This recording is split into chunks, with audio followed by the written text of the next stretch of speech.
So welcome, welcome, welcome. We're super excited that you are joining for this exclusive interview for a friend of mine's mentor, business coach, all of that. She's going to be sharing her story today. Darnyelle Jersey Harmon now, newly married, and she's excited to be here with us to share her journey of how she got prepared for love. So many of you know, if you're watching me and seeing me for the first time, you don't know, my name is Jo Bullock, and I am extremely passionate about equipping singles to catch their whole life. Everything from your mission to your man. Are your mate, because of some guys out there watching. So this is the season, this is the time for you to really create a life that you love. And as a result, you will attract and keep healthy, happy love. If you are truly intentional and fully present and showing up, then you definitely can do that. And I know that's a little bit about what our guest is going to be sharing. So if you're watching this, whether you're watching live or the replay, go ahead and hashtag replay, shout out your name, shout out your city. We'd love to connect with you in the comments area. All right, so we have our guest here today, and she's going to be sharing a little bit about her journey. So first, Darnyelle, just say hey to everybody. Hi. Okay. How's everybody doing? I'm excited to be here. I just love everything that Jill is doing to help women. What did you say? Catch your whole life. I love that. I was sitting over here like, yes, that's what I'm talking about. Getting access to everything you love. And what I love about what you do, Jill, is you believe, like I've come to believe, I didn't always believe this, but I today believe that I can have it all. Right? I can have a successful career. I can make a lot of money, and I can have an amazing man to share it all with. I don't have to choose. Wow. But it was not always that way. And that's part of the reason why I wanted to come on and share with your peeps, just to give them hope and the glimpse, another person's story, another person's journey. I know the work that you do with your community is all about helping them to get ready. And I just thought it would be great for us to just have a conversation and just talk about what I've been through and add to that your expertise and, things that I know you're doing with your clients that are based on some of the things that I did in my journey, just to get people as excited as possible that the best is yet to come and they really can have a life that they love. You don't have to sacrifice anything that's important to you. That's really what I'm That's powerful. That's powerful. And I love it. And you're on it. That's what we're going to be talking about today. How do you get ready for love and some of the things that you did to really show up in that space? So let's just jump right in and start a little bit about your journey. Share with us, because I know you also, sometimes people get to a certain age, even at 30 and 40 years old, people start to get discouraged.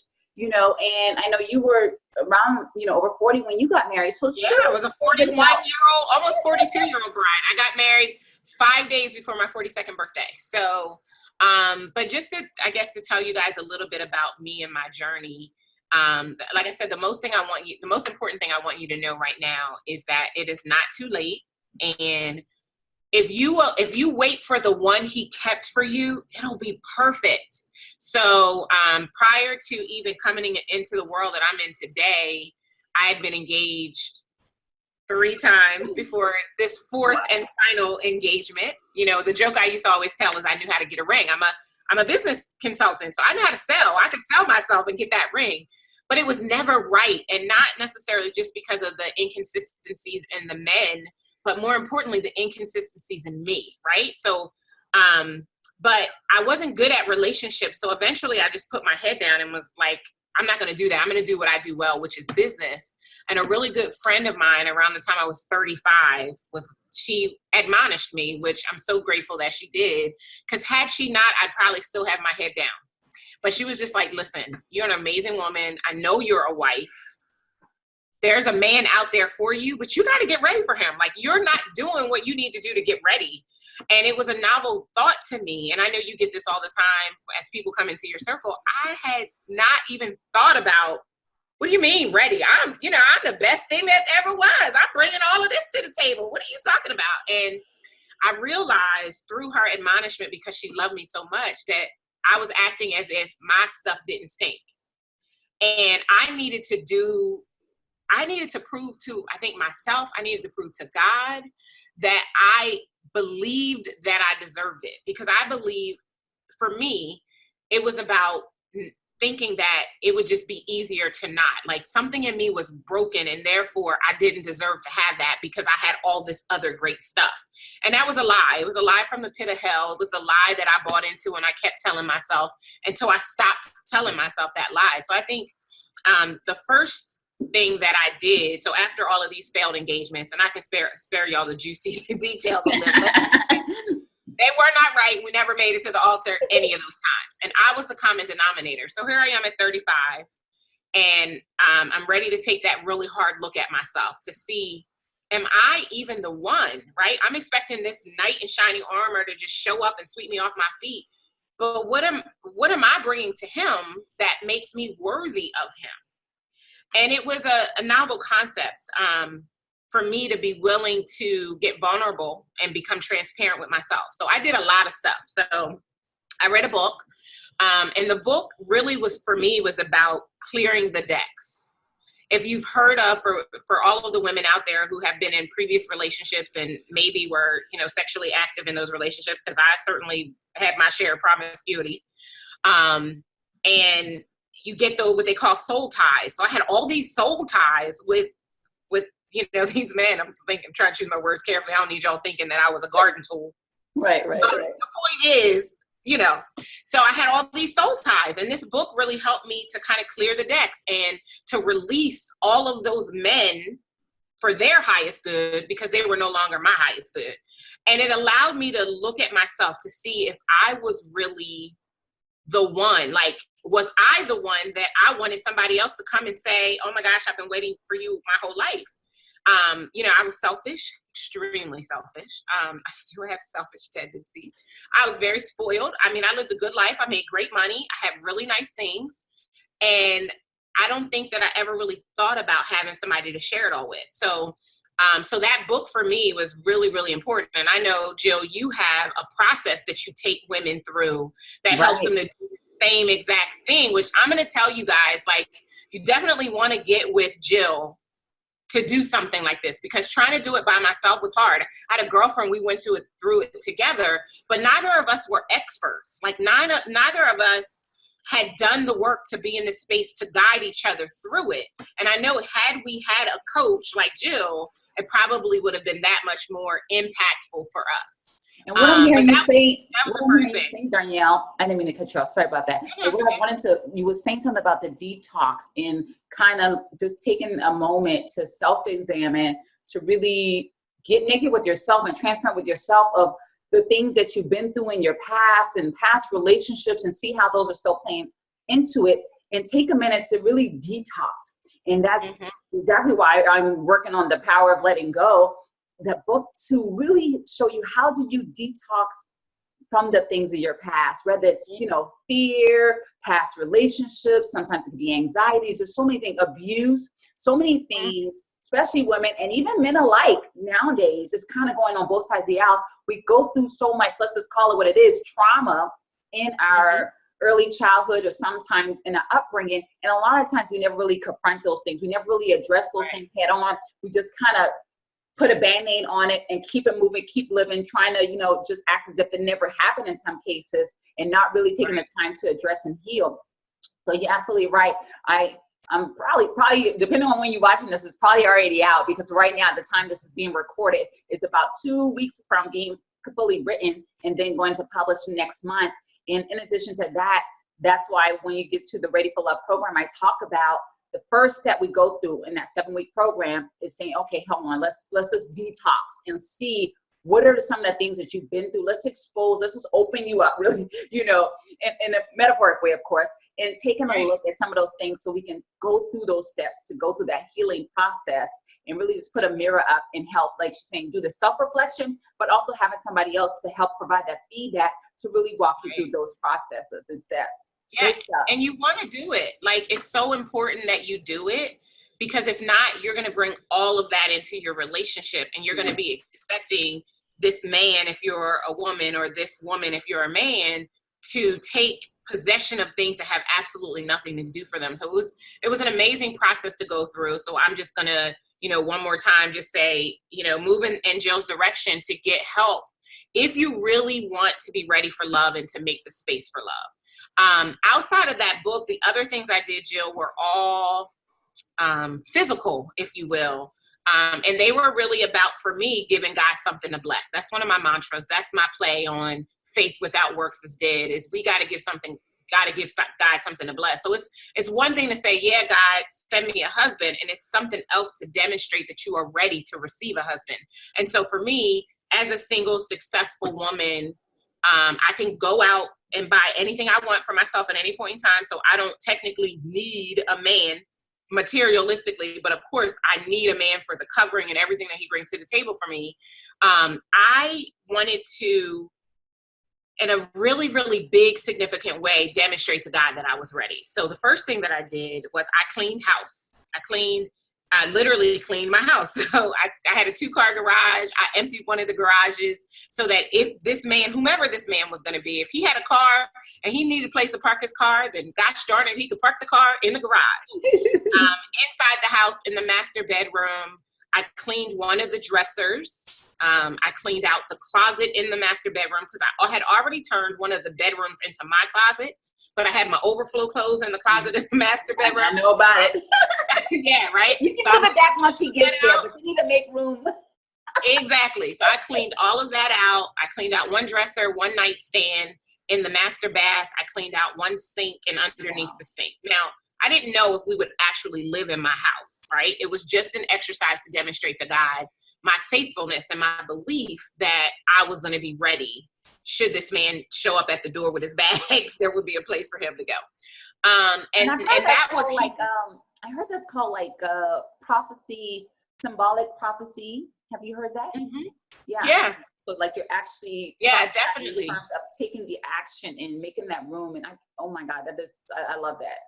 So well, and it's act as if, right? So speak those things that are as though they were or not as though they were. So it was the same thing. Like if this man showed up, would there be a space for him? And it was physical for me because I never, my love language is quality time, physical touch. And so time together is really, really important to me. So that was like a big demonstrative thing that I could do. So that was the second thing. The third thing I did is I started dating myself. So I had this long list of things I was going to do once this man showed up. But here's what I know. Tomorrow may never come. And if we're living our best lives and living our lives on purpose, then we've got to do the things that we set to do. Once that person shows up, new memories will be created. But I was like holding my breath. It was like, the movie from the 90s, Waiting to Exhale, right? It was like I was waiting to exhale. And I just said, you know what? I'm going to breathe. I'm going to go and do the things that I've always wanted to do that I have never done. I took a vacation by myself and had an amazing time by myself. It was it was just awesome. And I had never done that before. Let me ask you this, because I wonder, before you went though, did you have some reservations? Were you like, oh my God, I can't believe I'm doing this? Or did you kind of shock yourself about the experience you had, or how did that go? Oh yeah, the whole time, like even in the shuttle from the airport on my way to the hotel, I'm like, I cannot believe I'm on to the hotel by myself. And I chose to stay in an adults only resort. I didn't want to be around a whole bunch of kids. Mm-hmm. And then I know everybody's gonna be like, this woman is by herself, and everybody's all coupled up. But I had a blast. I did excursions. I had so much fun. I didn't, talk to my invisible husband, right? But I had a good time as if I would have if I were not on the trip by myself. I had a blast, and I'm so glad I did it. Because that was one of my fears. Like I would never do it, but like I said, tomorrow may never come. So that was really, really important to me. But I started going to the movies by myself, going out to dinner by myself. I stopped acting like I had a scarlet letter on my chest or I had some form of leprosy and I couldn't do anything alone. Because you have to be a whole person to come together with another whole person. Like that whole Jerry Maguire, you complete me thing is a lie, and don't y'all buy into it. You need to be whole and complete. And so for me, a lot of that was taking the bucket list that I created for what I was going to do with my man and starting to do some of those things was really, really important. Another thing that I did is I created a vision board, a love board is what I will call it. So I have vision boards all over the place. I'm sitting in my office right now and there's one up on the wall which is my business vision board. But I created a love board. And so I had me and, you know, all these pictures of men with my face on them. And we were doing crazy stuff like skiing. Okay, I don't know that I'm actually going to go skiing, but anyway, we were playing in the leaves. Before you go. Just get lessons before you go. Oh, yeah. We were playing in the leaves. We were walking on the beach. So just doing all of these things that I would do with this person, just really seeing myself in that space and stepping fully into the belief that I could have this too. And I could have it without having to sacrifice my success in my business and financially. And the most important thing, I can't believe I forgot to tell y'all this, because I should have said this first, because this was the first thing I did, was I wrote the thank you letter to God. So I thanked God in advance for my husband. And as I wrote this letter, so it's the same thing as people who say, you know, make a list of all the things you want, right? But instead of just making a list, I decided I was going to praise God in advance for all the things that my husband was going to be for me. So I made my list first, and then I turned it into a letter. So it's like, dear God, I want to thank you for this amazing man who's a gentleman, and he loves me, and he loves his mama, and all of that kind of stuff in the letter. And for my letter, for me, it was more important that the characteristics of this man be present than the physical attributes. So outside of saying he's tall, because I didn't want no short brother, I didn't have any. You got a little height on you. I know, saying you got a little height on you. Yeah, I got a little height on me. So outside of that, I didn't do anything else physical, because I didn't want to put God in a box and say he had to come looking like any specific thing. I was completely open to however love would show up for me, knowing that based on the things that I wrote in my letter and all these other things that I'd done, and because of how much God loves me, that he would bring me the right person for me. And the last thing I did, which is still kind of like vision boardy, is I got an empty picture frame and I put it on my nightstand. And it was a representative of what would one day be our picture together. And I did all of those things, and I did not grow weary in well doing. So how long after you started really intentionally, because sometimes people be waiting, like, you know, I was waiting until I was 27, then I realized I didn't do anything to prepare during that waiting. Right. So after you started preparing, and I know it's no exact science and it's going to be different for everybody, but I'm just curious, once you start putting those things in motion, how much time did it take for that husband to actually manifest for you? Yeah, so I started July 9th, 2013. That's when I wrote the letter. And the guy who is my husband, actually, I knew him from before, so we had dated previously. But he came back into my life in late May of 2015, so just shy of 2 years. But I had gotten a prophetic word at the end of 2013. After I wrote the letter, I got the prophecy that my husband was coming in 2015. So I was like, I gotta wait more. But you know what? I asked God for a lot, and he needed to keep baking. You don't, you don't want to take a cake out of the oven before it's done. It's not going to be good. Say that again, Darnyelle. That's so key, because a lot of times people miss that. Say that again. Yeah. You don't want to take a cake out of the oven before it's done. Let it bake. Let them bake. And sometimes you keep baking.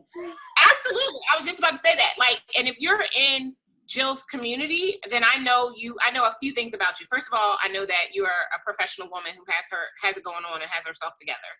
And it is going to take a special man to be able to lead you. And you need to wait on a man who can lead you.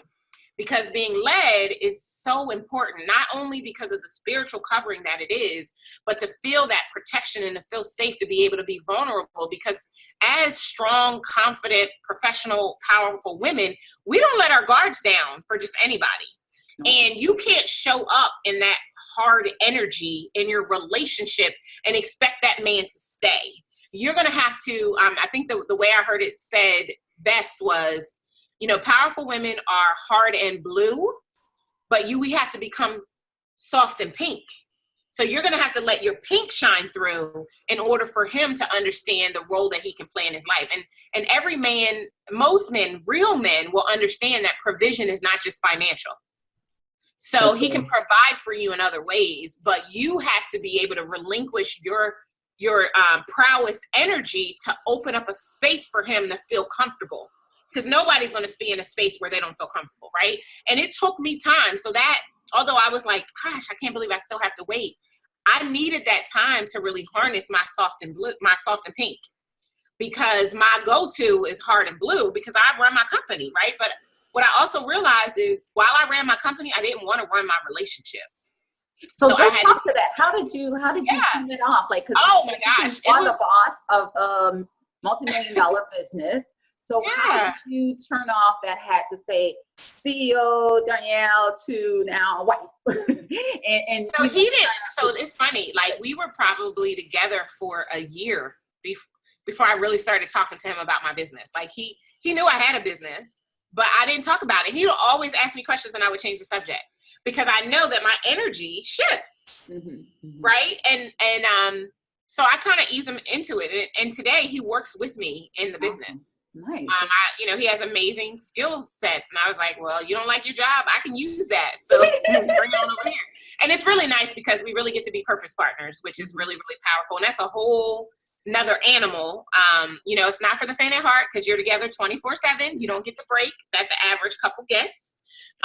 It's entirely different. And so now I still have that dance, Jill, because I am the CEO of the company, right? And so we're home on the couch and he asked me a business related question and I flip. And sometimes I don't flip right back into his wife. And so it is that dance just to kind of always be checking my energy and how I'm showing up in that moment. And believe it or not, like, I'm also a woman who's always wanted to really cater to a man. So when you think about that Destiny's Child song, like, I mean, that's me all the way, right? You, right? So I really have to remind myself, okay, you need to cater to him. Like, he needs you. He needs the pink you. He doesn't need the blue you right now. Like, you know what I mean? And we had to set a rule that once we get home, we don't talk about work anymore.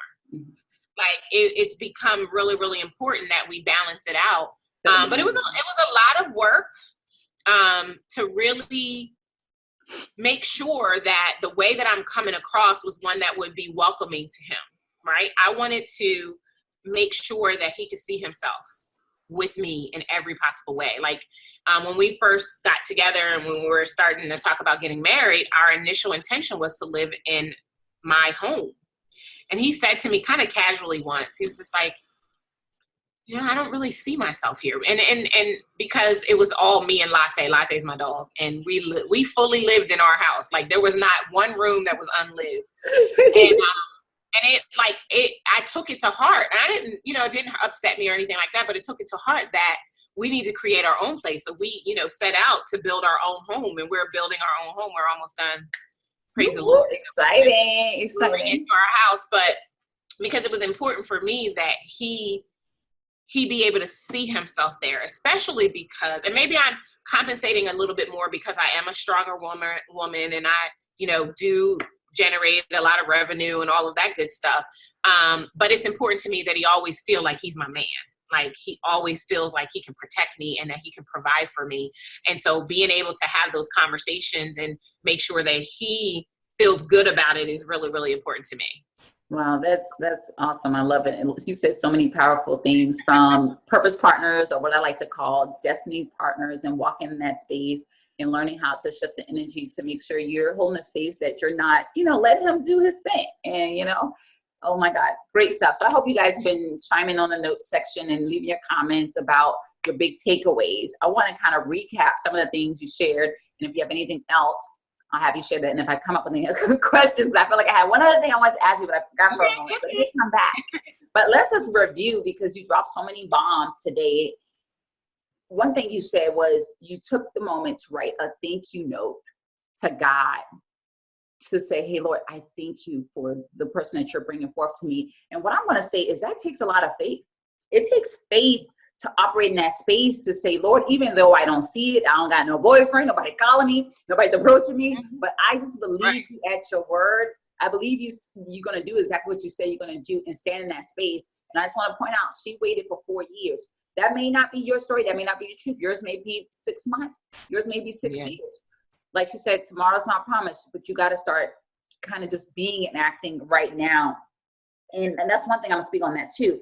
In terms of, I guess I'm going to come back to that because that's dating yourself. I don't want to get ahead of myself. Okay, so number one, write a thank you note to God. Go ahead and start submitting and believing that God is going to give you the desires of your heart.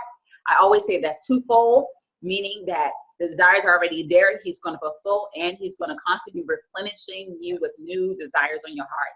So that's how he give you the desires of your heart. The next thing you talked about was really taking some time to do some self-reflection, to do some, get some access to resources to help you go do a detox, to cleanse things from your past, soul ties, and things that you've been through, and just releasing all those things so you can show up in the best version of yourself. Another thing you mentioned was the making of this physical space, which I love that idea. Like, listen, if you don't got a room for him, where's he going to go? And like you said, even if that person don't move into your home, some of you, let's face it, you are working 12 hours a day. You're at church 6 days a week. You don't even have time for a man to fit in your current lifestyle. And I think I know a lot of women do that to try to keep busy, but I wonder if in that moment, you're really just, and men probably alike, I wonder in that moment if you're really trying to avoid the aloneness. But you got to understand, aloneness is not the absence of people. Aloneness is the absence of purpose. So make sure that you're being on purpose and knowing who you are and not trying to escape that. Like, you should be able to hang out with yourself without having an argument. And if you don't, you need to take a look at why is that the case? Why is that the case? So the third thing you mentioned, or maybe the fourth, I'm kind of losing track of the numbers, was date yourself. This is number 4. You talked about dating yourself, and I want to mention, it's so interesting you mentioned the time frames, because I remember when I came to your biz retreat, February of 2015, I want to say it was, and I remember you just was full of joy. You were already happy, you were already complete, you were already content. And a lot of times people miss that. A lot of times I see singles who are kind of sad and blue, depressed, upset, frustrated that man has not come or that woman has not come, still holding on to the past relationship, wondering if that person is going to circle back, wondering if that's the person, and they haven't found that space of contentment to say, the past is the past, the future is yet to come. I'm just going to be fully present, embrace the moment, live full out, date myself, love myself, and not get overly vested in what's behind or ahead of me, but showing up in the current space, knowing, and at the same time, I'm preparing. Very, very, very important. I always tease, but I be serious, y'all. Y'all know I be teasing y'all saying, nobody wants to join your messy, raggedy life. That's the truth. That is the truth. Nobody wants that. And if you wouldn't date yourself, like if you don't keep yourself up, like whatever that means to you, like I'm not necessarily saying be a gym rat and be in the gym, because some men don't like it. Like, I mean, I could probably stand to lose a couple of pounds, but my man loves my curves, right? So, but whatever that means for you, get your hair done, get your nails done, look like something, make sure, I remember I heard someone say this once, and I can't tell you where, but they said, always be first date ready. Men are visual creatures. Always look like you could go out on a date right in that moment if he asks you. Always. And the other thing that I think was really good, you probably tell your clients this too, Jill, is look accessible. So I had to start speaking to, anytime I saw a man, I would say hello. Not like if they had a ring on, they would just say hello and keep moving or whatever.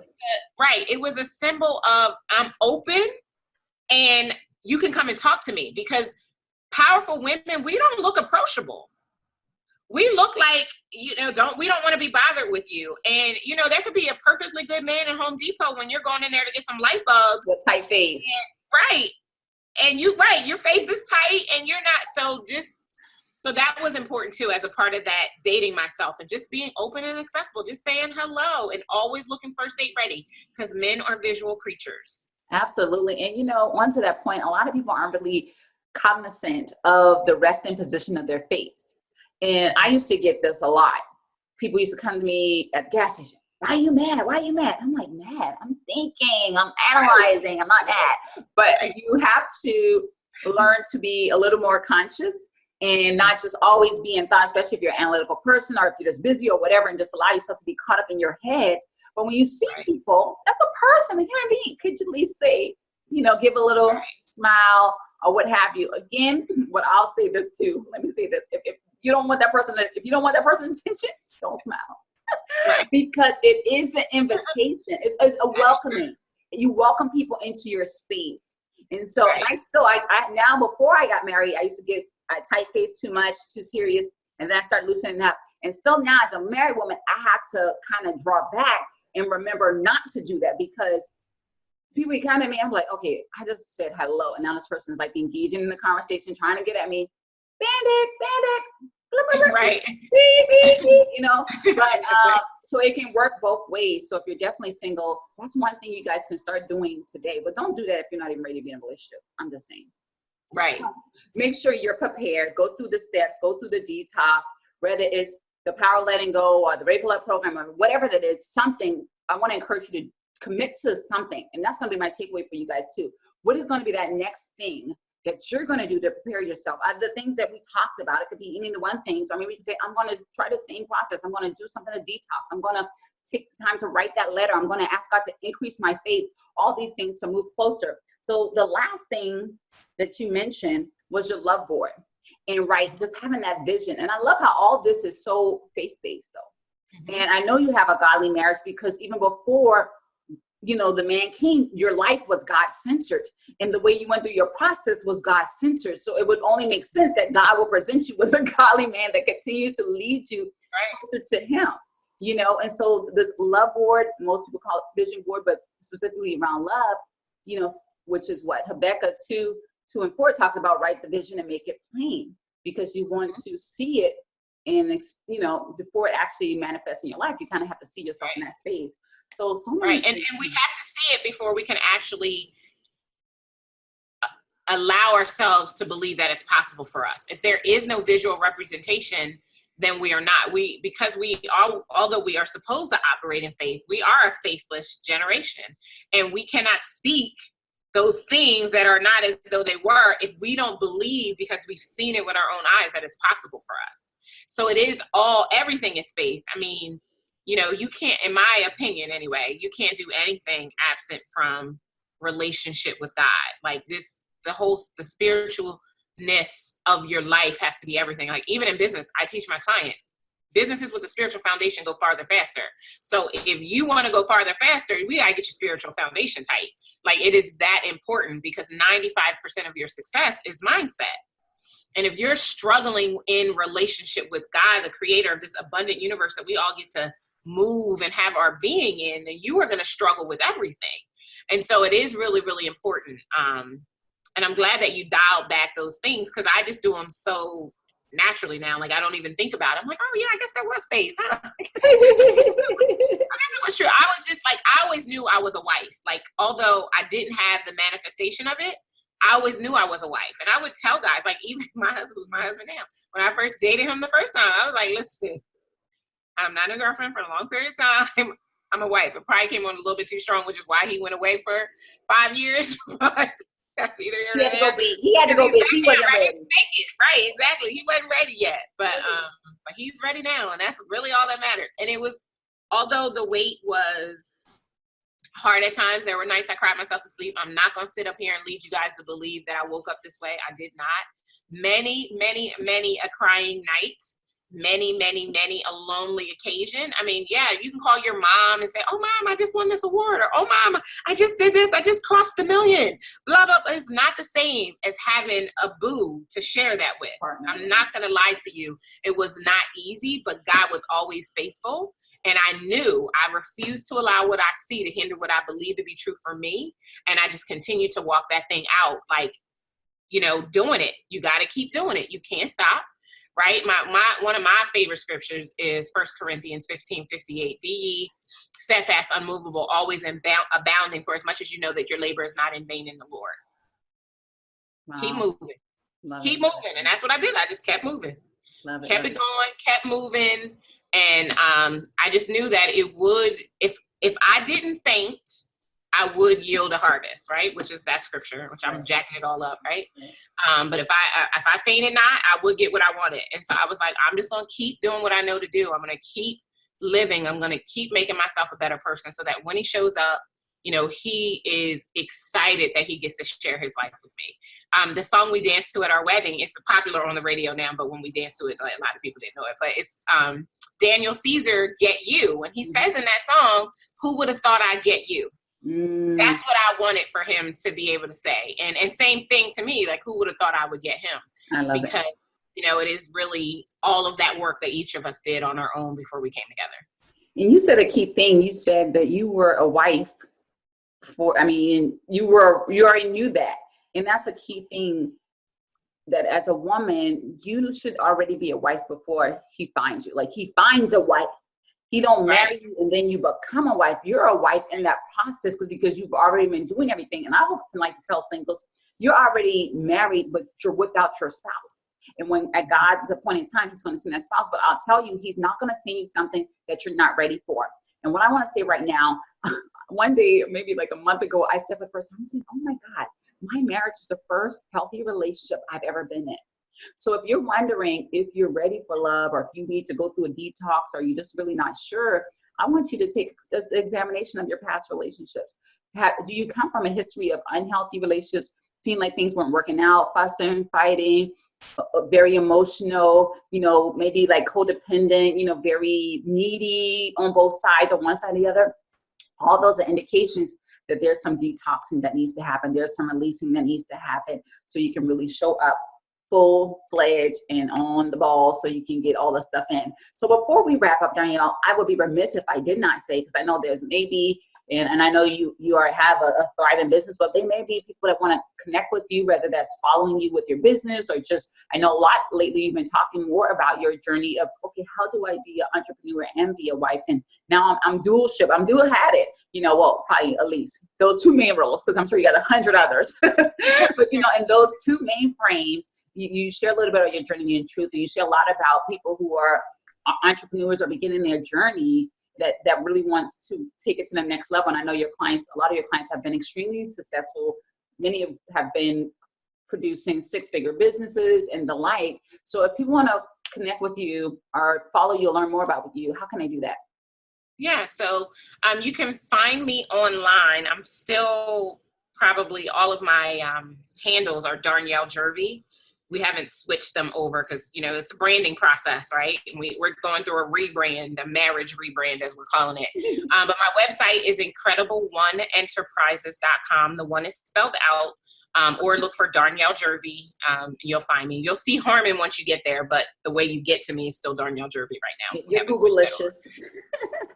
She's definitely Google-licious. So you'll be able to find her online. Was there any last words you want to say to send them off before we wrap up? Yeah. I would just say, again, don't grow weary in well-doing. If you believe that you are a wife, then hold fast to that. But I do also want to say this, because I think that people get so caught up in getting to the title, right? Becoming a wife, becoming a husband, that they forget about the work. So it's work to get there. It's work to stay there. It'll be the best work you'll ever do in your life. Like, I'm not tired to do this work, but it is work. And just be prepared for that. Because when I think about the 25-year-old, the very first time that I got engaged, I was 25 years old. All I thought about was my wedding. This is so terrible. I never once thought about what would happen when everybody went home and we went You better than me, because I didn't even was thinking about the wedding. I just thought it was going to happen. Like listen. I never thought about afterwards when I actually had to be the wife, right? So be prepared for that. Like, one of the things, I took cooking classes. I started cooking in the evenings. Like, I started setting up my schedule where I would have nights and weekends free so that when this man showed up, I'd have time to spend with him. I started going home and cooking dinner. Like, do all of those things in preparation, and keep your goodies to yourself. Okay. That's the other thing. You might not want to hear that, but that was something that was very important to us, that we did wait until we got married. That was key. Hold up, I was kind of talking. You said that you guys waited this whole time. Yeah, we waited. Yeah, and here's the thing. Like, my thing was this: if there is a blessing for doing that, I wanted it. Like, I waited too long. Who gets to 41 and then just throw, you know what I mean? Like, so, and here's the other thing I'll say, like, do we fight? Yes, we fight. And we fight, like, fight. But he is my best friend. We have the most amazing relationship. I like him as a person as much as I love him as my person. And that would not have happened if we had been all caught up in all of that other stuff. Because when we, sex taints things, and you see things that aren't there, or you're willing to let things slide. You get red flags, but because they know how to do this, oh, well, you know what? It's okay. I'll just let it slide. And before you know it, you know, caught yourself in mesmerized. Right. Caught yourself in some situation you don't have no business being in. So if you are legitimately, you know, wanting to have the love that God has kept for you, those are my things that I suggest. I know that they coincide with what Jill teaches. I just highly recommend them. There, one story, it worked for me, and I know God is no respecter of persons. If he can do it for me, I know good and well he can do it for you. And I just encourage you to not grow weary in well-doing, to hold fast to the vision that you have for yourself and continue to profess it. Oh my gosh, I did one more thing. I'm glad you remember before you got off. Yes, God just brought that back. He said, you forgot to tell me. The other thing I did, and I presented it to my husband on our wedding day, I wrote him prayers and notes. Before I even knew who he was, I started writing him letters and prayers in a journal. So the first couple of entries, well, actually all of them, none of them said his name, because I didn't, in the beginning, of course, I didn't know his name. They just said babe or honey. And I just was writing letters and poems, and I gave this to my husband. Now his love language is words of affirmation. So, you know, wow, look at God. He loves it. Looking you up. Yeah, he loves it. But that was another thing I did. So talk to your future husband in your journal. Share the things that you're going through. Like if you're, especially if you're like me and you're saying, I don't have anybody to tell, write it in a journal to your future husband and present that to him. And then he'll be able to walk through the year or however much time before he showed up and get to know you even better. So anyway, that was just one last throw that away. I will definitely be praying and sending love and light your way, because I know it is possible. I know it is so very possible. I believe it too. And my journey is similar to yours, a little different. Of course, everybody's journey is unique, but I stand with you in agreement on that prophetic word for people that's watching and who's going to do the work and take the time and really prepare and believe in their heart that God's going to manifest that, because he also did it for me. I remember I got to the point I was discouraged and thinking it wouldn't, but then when I start to realize and let that go, did some of the things you talk about, dating myself and really saying, you know what, God, I know you have something great for me. I'm not going to be desperate about it. I'm not going to try to run after it. I'm just going to be fully present, embrace everything you have, and believe your promise. So that's our word for you. Make sure you connect with Darnyelle and make sure you catch your life and go through your detox process if that's you. So thanks so much for joining, you guys. Until next time, be blessed.